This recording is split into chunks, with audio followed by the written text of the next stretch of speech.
J'ai été diagnostiquée il y a quelques semaines, mois, on va dire, du SOPK. Donc le SOPK, c'est le syndrome des ovaires polykystiques. Et j'en profite de vous en parler dans cet épisode puisqu'on est en septembre et que septembre, c'est le mois de sensibilisation à cette maladie. Donc voilà, bienvenue à vous qui écoutez cet épisode. Bonjour ou bonsoir, je ne sais pas à quelle heure vous l'écoutez.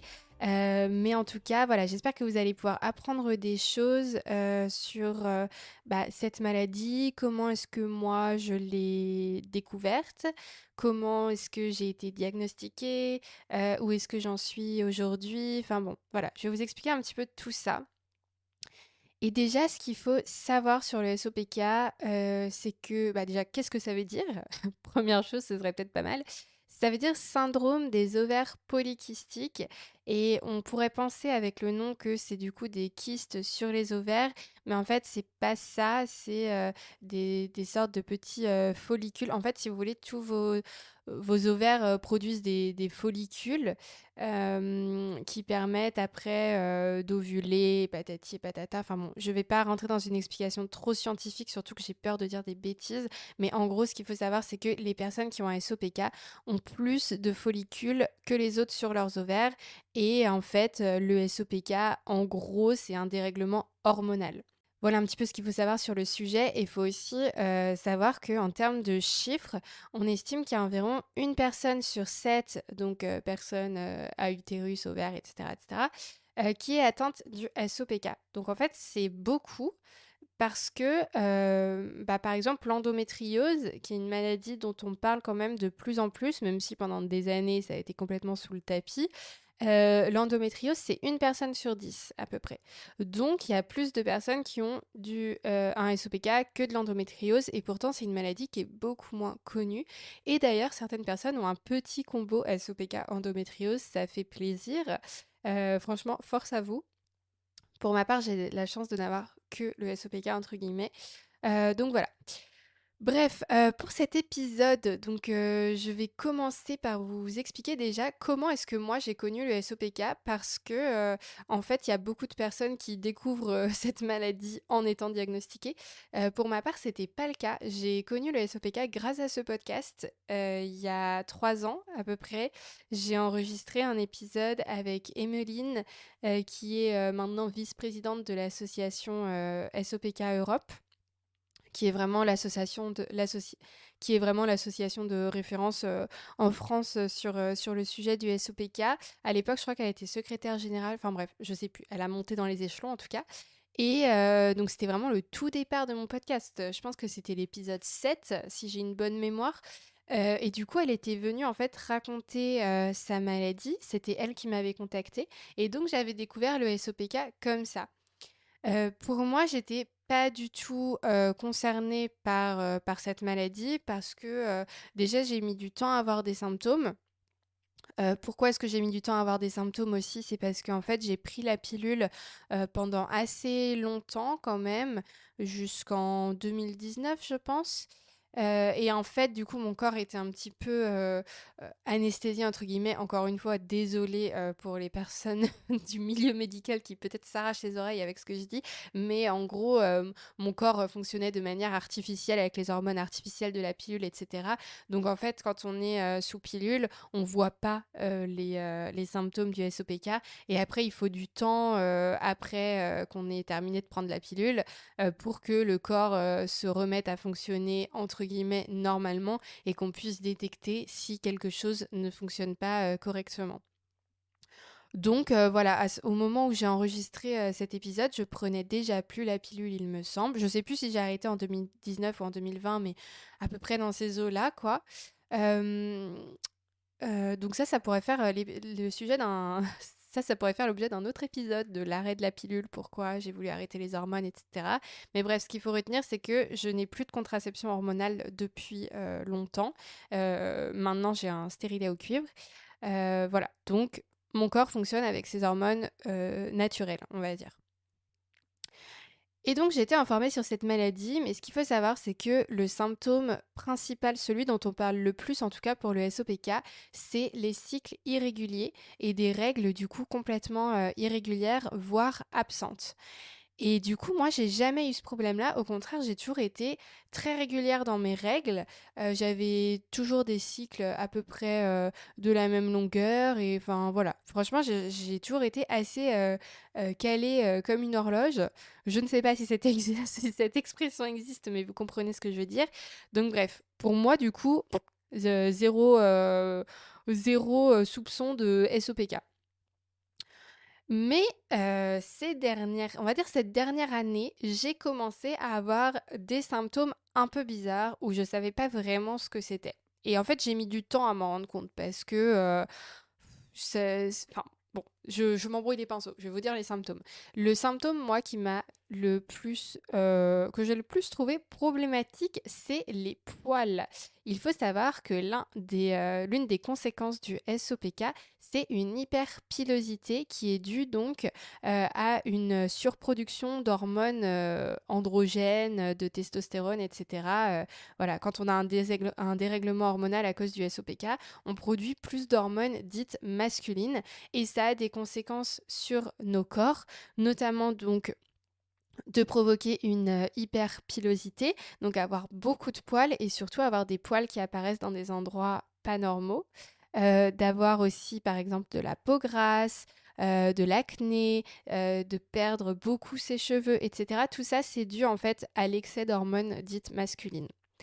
Et donc, j'ai commencé à repérer le problème de l'hyperpilosité, mais j'ai mis du temps parce que de base, je suis très poilue. Enfin, vraiment, je suis très brune. En plus, j'ai la peau quand même très claire.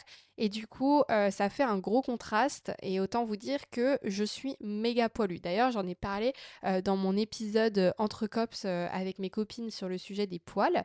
D'ailleurs, dans cet épisode, je parle du fait que je suis très poilue, mais je ne savais pas encore que j'avais un SOPK, ce qui explique certaines choses. Parce que effectivement, il y a la génétique qui fait que j'ai toujours été poilue, voilà. Mais depuis à peu près un an, je constatais que je commençais à avoir des poils à des endroits où je n'en avais pas avant. Typiquement, le menton.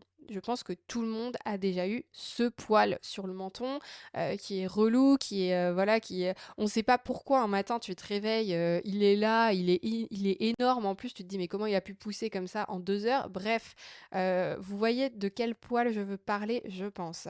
Mais moi, je commençais à en avoir plusieurs et au départ, je me suis dit bon, peut-être que je prends de l'âge. Vraiment la fille à 23 ans, mais c'est pas grave. Je me disais peut-être que bon, avec l'âge, j'ai plus de poils, nanani, nanana. Bon. Sauf que je commençais vraiment à en avoir beaucoup. Alors, attention, j'ai pas une barbe non plus, mais j'ai plusieurs poils au niveau du menton. Pareil, les poils de ma moustache, j'ai toujours eu la moustache un petit peu brune, notamment, enfin voilà, ça fait vraiment duvet brun. Parce que encore une fois, je suis très brune, mais j'en avais de plus en plus. Je commençais à avoir des fois deux, trois poils au niveau des joues. Enfin, voilà. Et encore une fois, faut pas vous imaginer que ça fait comme une barbe. Mais c'est juste des poils qui, normalement, ne devraient pas être là et qui n'étaient pas là avant. Donc quand même, ça m'a questionnée. En plus de ça, j'avais d'autres symptômes. Enfin, du coup, quand j'ai commencé à remarquer ça, je me suis dit, je me rappelle de ce que m'avait dit Emmeline, l'hyperpilosité, c'est quand même un symptôme du SOPK. Mais je me disais, moi, je n'ai pas de règles irrégulières, donc tout va bien, je ne dois pas avoir ça. Mais en me renseignant du coup sur d'autres symptômes, j'ai vu que d'autres symptômes correspondaient à ce que j'avais. Enfin, d'autres symptômes du SOPK correspondaient aux symptômes que j'avais. Par exemple, la chute de cheveux. Pareil, j'ai toujours beaucoup perdu mes cheveux. Je pense que c'est notamment dû au stress. Mais là, ces dernières années, je les perdais beaucoup plus que d'habitude. Il y avait aussi le fait d'avoir la peau grasse. J'ai la peau méga grasse. Pareil, il y a de la génétique et voilà, plein d'autres choses. Mais voilà. Euh, et il y a un autre point qui a attiré mon attention, c'est que beaucoup de personnes qui ont le SOPK sont en surpoids. Ça ne veut pas dire que toutes le sont, mais il y en a beaucoup, voire obèses. Parce que du coup, le SOPK, quand on a le SOPK, on a des problèmes d'insulémie. Non, je sais plus le mot. D'insulémie. bon bref, la glycémie, tout le tralala, enfin voilà, tous ces toutes ces choses-là. Désolée, j'ai pas le mot exact, mais vous trouverez plus d'informations, sur le site, SOPK Europe que je mettrai en description. Et en tout cas, ça entraîne, des prises de poids, et aussi des difficultés à perdre du poids. Et moi, j'ai jamais été, grosse, enfin voilà, j'ai jamais été maigre, enfin si, j'étais maigre quand j'étais petite, mais depuis que je suis adolescente, j'ai toujours eu un petit peu de ventre ou voilà, je suis pas grosse, mais je suis pas maigre non plus. Je suis moyenne, on va dire.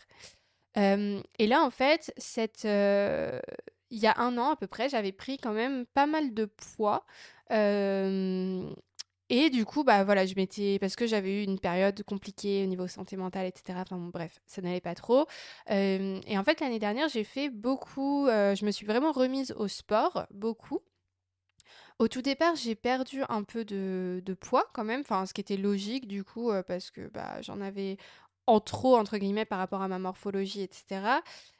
Du coup, j'ai perdu du poids assez facilement au départ et après, j'avais beau en fait continuer le sport, garder mon rythme, avoir une alimentation équilibrée, j'ai toujours eu à peu près une alimentation équilibrée, même si j'ai un très bon appétit. Et bien, je ne perdais pas de poids, surtout au niveau du ventre, en fait. J'ai vraiment une concentration de graisse au niveau de l'abdomen, avec un ventre hyper gonflé et tout ça. Hem et ça, en fait, je perdais du poids ailleurs, au niveau des cuisses et cetera, mais vraiment cette zone-là, impossible, quoi. Et puis, bah, là, typiquement depuis, quelques mois, donc les symptômes se sont un peu intensifiés. Et bah, j'ai repris beaucoup de poids. Alors que j'ai continué le sport et cetera, mais j'ai repris du poids.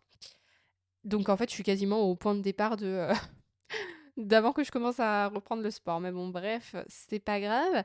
Mais du coup, tout ça pour vous dire que ça m'a alertée aussi et il y a encore d'autres symptômes qui correspondent à ma personnalité, du type être hyper, anxieuse, la fatigue chronique également qu'ont beaucoup de personnes du SOPK. Moi, je pense que moi, ça va par rapport à d'autres, mais c'est vrai que j'ai tendance à être très, très fatiguée, facilement. Et un autre point aussi, que j'ai vu, peut être lié au SOPK, c'est des SPM de l'enfer. J'en parle des fois sur mon compte Instagram parce que vraiment le SPM, c'est le syndrome prémenstruel. Donc en fait, c'est quelques jours, avant le début des règles, où, le corps est un peu en PLS. Enfin, ça dépend des personnes, mais voilà, on peut avoir, très mal au sein, l'humeur, horrible, avoir beaucoup de fringales, avoir envie de manger des trucs super gras et cetera, ne pas avoir d'énergie, de motivation, d'estime de soi, enfin bref. Une période pas très cool et vraiment moi j'en plaisantais un peu en disant: «Mais vraiment moi mon SPM j'ai l'impression c'est de pire en pire avec les années», parce que vraiment, la période, prémenstruelle pour moi c'est un enfer quoi. Je change de personnalité en fait. Après ça il y a des cycles où c'est pire que d'autres, mais franchement, je suis complètement déprimée, j'arrive plus à rien faire, j'ai plus d'énergie, j'ai envie de dormir toute la journée, de manger des trucs super gras, je suis dégoûtée de moi-même, de mon corps et tout. Enfin vraiment c'est une période qui est pas agréable et qui revient tous les mois. Et en fait, j'ai remarqué que bah, ça, pareil, ça pouvait être lié au SOPK parce que du coup, vu que c'est un petit peu le bazar dans les hormones, et bah, ça accentue ce genre de moments déjà pas cool de base. Voilà, donc en fait, j'avais remarqué un petit peu tout ça, je m'étais renseignée et du coup, je me suis dit que j'allais en parler à ma sage-femme. Je l'ai vue en avril dernier pour faire le contrôle de mon stérilet que j'avais posé 1 an auparavant. Je lui ai parlé donc de mes symptômes, du SOPK, etc. Elle était pas forcément inquiète dans le sens où elle me disait, bah, en vrai, oui, ça pourrait être ça, mais enfin, c'est pas non plus flagrant et notamment sur l'hyperpilosité, elle me disait: «Bah, moi, j'ai des patientes, carrément, elles ont une barbe et tout. Enfin, voilà, vous en êtes pas à ce stade quand même». Mais moi, j'ai insisté parce que je savais que c'était pas normal et que c'était pas comme ça avant, quoi. Même, je vous ai pas donné l'exemple, mais par exemple, des fois, j'ai des poils qui poussent, au niveau des épaules, autour des tétons, enfin, voilà. Tout ça et encore une fois, ça peut être normal d'en avoir un petit peu, mais là, je voyais un changement, en fait, par rapport à avant. Donc j'ai insisté et elle a fait, je sais pas exactement comment ça s'appelle, mais c'est une sorte d'évaluation de la pilosité où tu as des sortes de scores en fait, hem et ça te permet de voir si tu es, au-dessus de la moyenne ou pas. Et donc moi, j'étais légèrement au-dessus de la moyenne pour la pilosité. Et après ça, bon, bah, je lui ai parlé d'autres symptômes et tout ça. Elle m'a dit, bon, c'est pas sûr que ce soit ça. Et en même temps, est-ce que vous voulez vraiment chercher à savoir? Parce que de toute façon, si vous avez un SOPK, bah, il n'y a pas forcément grand-chose à faire. Enfin, voilà. Mais moi, je voulais quand même le savoir parce que bah, déjà, ça m'inquiétait quand même parce que je me suis dit, bah, si c'est pas ça, il y a quand même quelque chose qui va pas, donc j'aimerais bien vérifier ce que c'est. Euh, et donc, j'ai insisté. Donc, elle m'a prescrit une prise de sang à réaliser donc, au début de mon prochain cycle. Prise de sang que j'ai effectuée et qui effectivement a révélé, des, caractéristiques, qu'ont généralement les personnes qui ont un SOPK. Donc je vais vous dire un petit peu, ce qui, dans ma prise de sang indiquait, que j'avais probablement un SOPK parce que je sais que personnellement quand j'ai cherché des infos, je voulais savoir à quoi ressemblaient les prises de sang des gens qui avaient un SOPK et je ne trouvais pas. Donc, voilà, si ça vous intéresse pas, désolée, ça va être rapide. Mais pour les personnes que ça intéresse, ça peut être quand même pas mal utile. Donc en gros, ce qu'il faut savoir, c'est que j'avais un niveau de prolactine qui était un petit peu supérieur à la moyenne, ce qui peut du coup être un signe de SOPK. Mon niveau d'estradiol était normal, donc ça c'était ok parce que c'est le cas quand on a un SOPK. Mon taux de LH était... Alors en fait, il y a un truc caractéristique des personnes qui ont un SOPK, c'est une inversion du taux LH-FSH. Où normalement, en fait, la FSH doit être supérieure à la LH ou l'inverse. Et quand on a un SOPK, en fait, c'est inversé. Donc ça, vous retrouverez l'info bien sur Internet, c'est bien expliqué. Et en gros, il faut que le rapport LH-FSH soit supérieur à 2. Et moi, il était supérieur, enfin, il était à 2,27. Et donc ça, en fait, de ce que j'ai compris, c'est un peu le truc au niveau des analyses biologiques qui est un peu uniquement lié au SOPK, quoi. Enfin, il n'y a pas d'autres trucs normalement qui peuvent provoquer ça. Donc voilà. Euh, et puis, euh, et puis voilà, ce qu'il faut retenir en gros, c'est que souvent les personnes qui ont un SOPK ont une testostérone qui est plus haute. Moi, elle était haute, mais elle n'était pas au-dessus Enfin, elle n'était pas non plus énormément au-dessus. Et puis, bah, c'est en cohérence avec mes symptômes aussi, parce que comme je disais, j'ai quand même une hyperpilosité, mais elle n'est pas non plus trop hardcore par rapport à certaines personnes. On a du coup le taux de LH qui est supérieur à celui de FSH. Souvent la glycémie et l'insulinémie, voilà, c'est comme ça qu'on dit, l'insulinémie qui sont plus élevées. Voilà, en gros, ça, c'est ça qu'il faut retenir sur la prise de sang. Donc, j'ai fait cette petite prise de sang. Ma sage-femme m'a dit, effectivement, ça ressemble bien à un SOPK. Et donc, ce qui restait maintenant à faire pour être sûr, c'est une échographie endovaginale pour regarder s'il y a effectivement plus de follicules que la normale sur les ovaires. Donc, j'ai fait cette échographie et effectivement, j'ai plus de follicules que la normale sur mes ovaires. Donc voilà. Et encore une fois, c'est pas énormément au-dessus, comme certaines personnes peuvent l'avoir, mais c'est quand même au-dessus. Donc je pense que globalement, du coup, j'ai été diagnostiquée et c'est sûr que c'est un SOPK, mais c'est pas un SOPK gigantesque, quoi. Enfin, je sais pas s'il y a plusieurs. Enfin, s'il y a plusieurs degrés, quoi. J'ai une copine, par exemple, qui a un SOPK, mais elle a pas de problème d'hyperpilosité. La chance. Par contre, elle a des règles hyper irrégulières, elle a quasiment jamais ses règles, etc. Donc voilà. Pour être diagnostiqué du SOPK, ce qu'il faut savoir, c'est qu'il y a 3 critères qui permettent de donner un diagnostic et il faut en avoir au moins 2 sur 3. Et donc, ces symptômes, ces critères, c'est le premier, donc c'est l'hyperandrogénie clinique ou biologique. Donc ça, c'est ce dont je vous ai parlé, tout ce qui va être lié aux poils, peau grasse, perte de cheveux, etc., etc.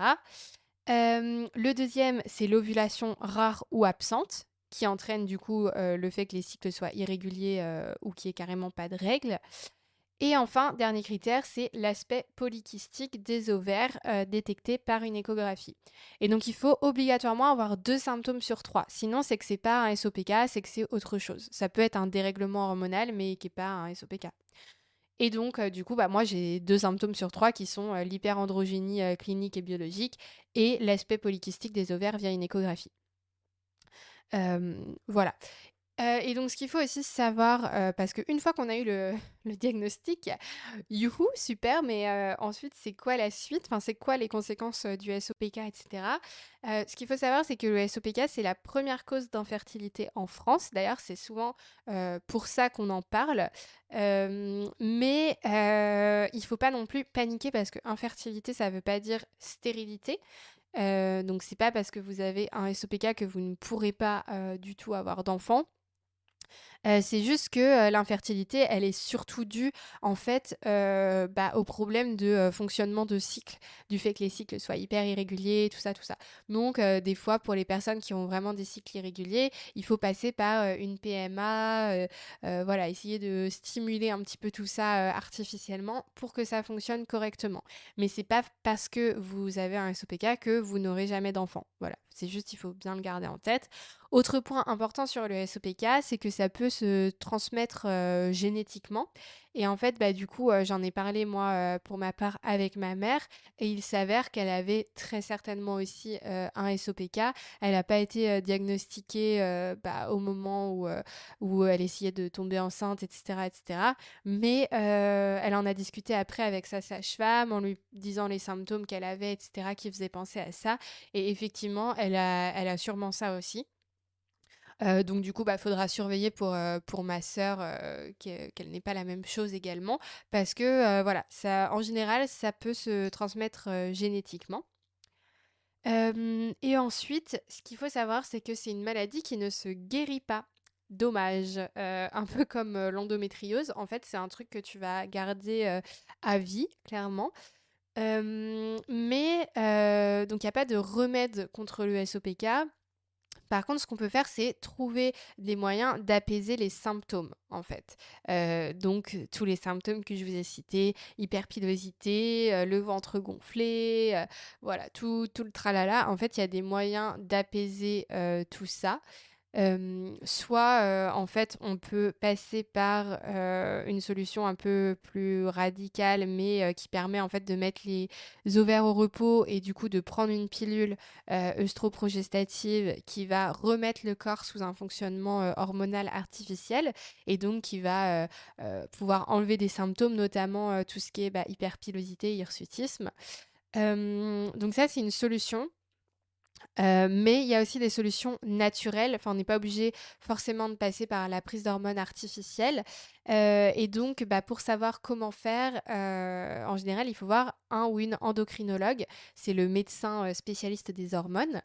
Donc voilà, donc pour ma part, j'ai pris un rendez-vous, chez une, endocrino qui sera en novembre parce que, bah, il y avait pas beaucoup de de place. Donc je peux pas encore vous faire un retour. Je vous en reparlerai en vrai si ça vous intéresse parce que je sais qu'on est beaucoup à être, concernés par cette maladie. Je vous ferai un retour, mais du coup, l'idée, c'est, que je puisse expliquer mes symptômes, à l'endocrinologue et qu'on puisse voir ensemble, ce que je peux, changer dans mon mode de vie, dans mon alimentation et cetera pour, résoudre en fait, certains symptômes et les améliorer. Par exemple, je sais que mon amie, qui a un SOPK, elle a réussi en fait à trouver des techniques dans son mode de vie et cetera pour, régler certaines choses, notamment sur, la fatigue, le ventre qui gonfle et cetera. Elle a réussi à trouver des petits tips qui fonctionnent bien sur elle. Donc voilà, du coup, bah, ça va être, de voir ça avec mon endocrino parce qu'après, bah, qu'est-ce qui peut marcher? Ça peut être, par exemple, au niveau du sport, je sais que, j'ai lu sur certains blogs et cetera que, pour beaucoup de personnes qui ont un SOPK, c'est pas forcément bien de faire beaucoup de cardio et du sport, voilà, où tu sues beaucoup, tout ça et qu'il vaut mieux faire du sport un peu plus doux, comme du yoga, du pilates, tout ce genre de choses. Donc ça pourrait être un truc que je pourrais régler, même si, ça ne m'enchante pas forcément, parce que moi, j'ai plus tendance à faire du cardio. Mais peut-être que du coup, si j'arrête de faire du cardio, ça pourra, et que je fais autre chose à la place, hein, parce que si juste j'arrête de faire du sport, je vais prendre énormément de poids du coup, vu que je suis plus propice à en prendre.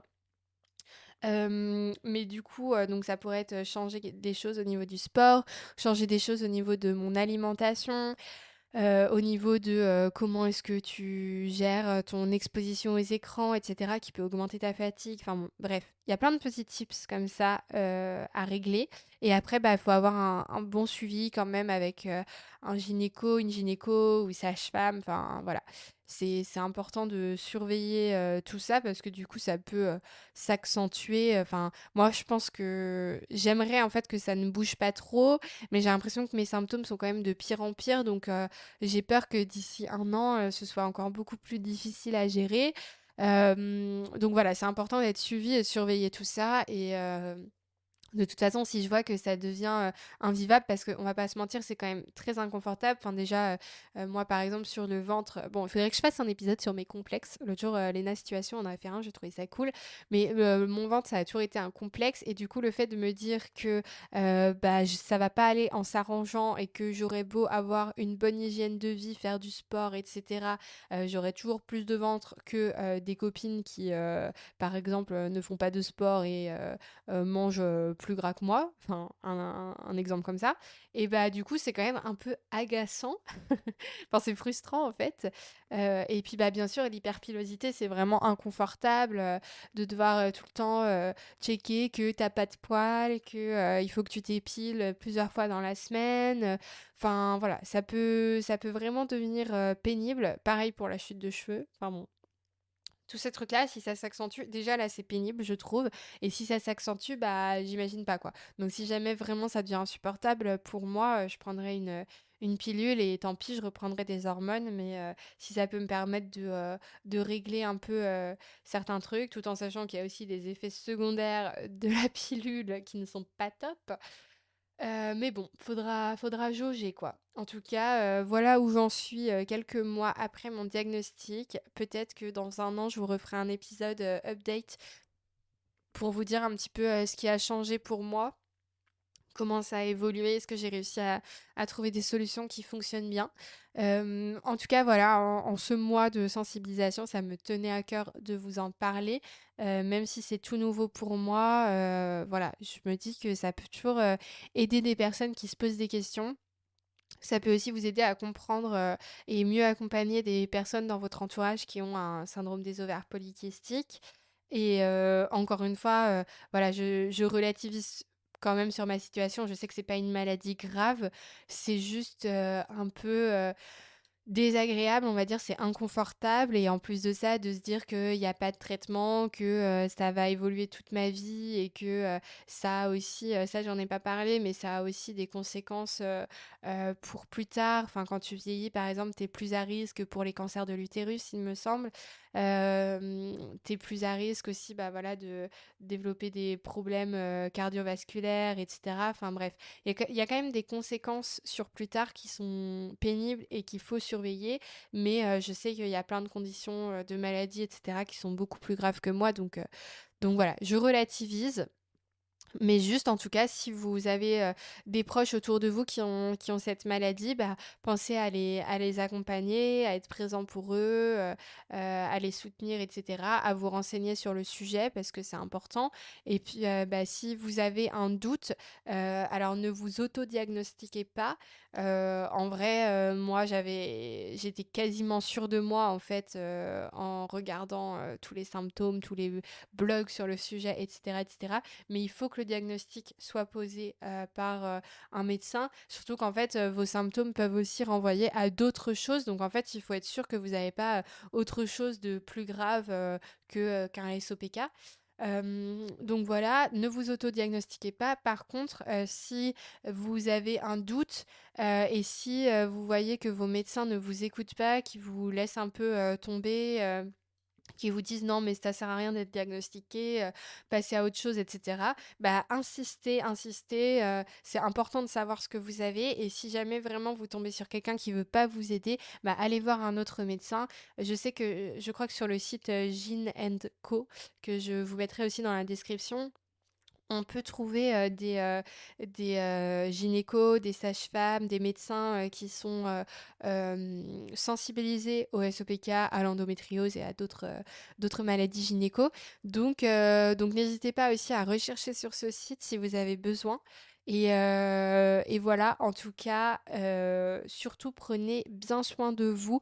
Pensez à sensibiliser autour de vous, c'est le moment vu que c'est le mois de sensibilisation. Et, hem et surtout, bah, écoutez vos corps aussi. Soyez attentifs, attentives, aux signaux qu'il peut vous envoyer. Faites-vous confiance. Parce que moi, voilà, combien de fois je me suis dit, même quand j'en parlais avec mon copain, et cetera, pour l'hyperpilosité et tout, il me disait: «Non, mais tu sais, c'est pas grave, c'est pas forcément que quelque chose ne va pas, il y en a pour qui c'est pire» et cetera. Et je sais qu'il disait ça pour me rassurer et c'était très gentil, mais n'empêche qu'au fond de moi, je savais qu'il y avait un truc qui clochait et que c'était pas normal. Et j'ai bien fait, en fait, de m'écouter, d'aller voir, ma sage-femme, de lui en parler, d'insister pour faire la prise de sang. Enfin voilà, j'ai bien fait de m'écouter parce que j'ai appris aussi, notamment grâce à tous les comptes que je suis et qui en parlent, que c'est important de s'écouter d'insister aussi auprès des médecins, etc., pour quand on a un doute sur quelque chose. Donc voilà, ce sera la morale de cet épisode qui est déjà beaucoup trop long. Je m'étais dit, bon allez, je vais faire 10 minutes, n'importe quoi, ça fait 30 minutes que je parle. Bref, en tout cas, j'espère que ça vous a intéressé, que vous avez appris des choses. Si vous avez des questions sur le SOPK, vous pouvez consulter le site SOPK Europe qui est vraiment super bien. Vous pouvez vous abonner à leur compte aussi. Et puis n'hésitez pas si vous voulez m'envoyer un petit message, discuter, me raconter votre expérience. Enfin voilà, me faire un petit retour même sur cet épisode, il y a aucun souci, vous m'envoyez un petit DM sur Insta et on pourra en discuter ensemble.